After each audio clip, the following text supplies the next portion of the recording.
A man grows restless after 20 years of serving a master who keeps cheating him. One night, he takes his wives, his children, and everything he owns, and he slips away into the dark. But hidden in that midnight escape is a picture you don't want to miss.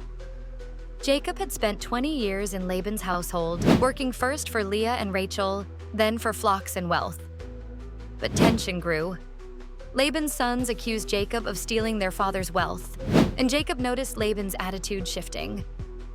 Then God spoke. "Go back to the land of your fathers and to your relatives, and I will be with you." That's the turning point. Jacob wasn't just leaving a job. He was leaving a master who had exploited him for years. And that's the hidden truth pointing forward to the bride of Christ. The church is called out of bondage to false masters, walking away from the old life to live under the covenant of the true bridegroom. Paul reminded the Corinthians, "You were bought at a price. Do not become slaves of human beings." Jacob's departure is more than geography. It's prophecy. Rachel and Leah agreed to leave, confessing that their father had treated them like foreigners and sold them off. That detail is powerful. They weren't just wives. They were daughters who saw the cost of being treated like property. In their decision to follow Jacob, you see the foreshadowing of the church. The bride who turns her back on old allegiances to join her bridegroom in the covenant journey. Just as Leah and Rachel left their father's house, the church leaves the world's hold behind. Peter echoed this call. "You are a chosen people, that you may declare the praises of him who called you out of darkness into his wonderful light." The church, like Rachel and Leah, leaves the old house for the promise of a new one.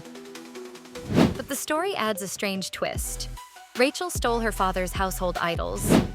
Why include this? Because it exposes the tension of transition.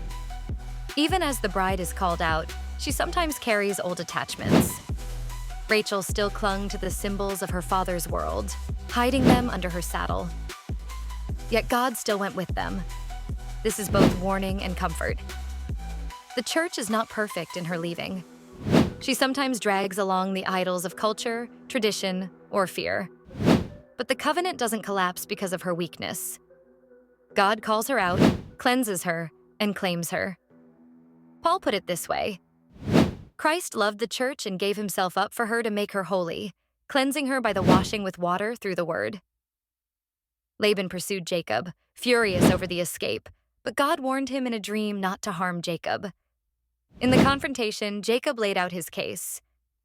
"For 20 years I worked for you, yet you changed my wages 10 times. Laban searched for his idols, but never found them.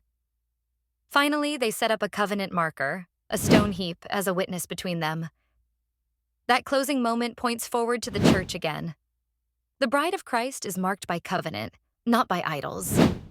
She is delivered from false masters and preserved under God's protection, even when accused or pursued.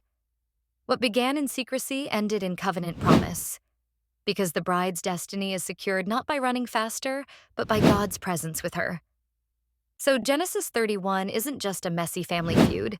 It's the prophecy of a bride leaving old masters, tempted by idols, but secured by covenant. If you believe the church is still called out of false masters into God's presence, then put the word "called" in the comments. Because in Christ's church, every midnight escape leads to covenant morning.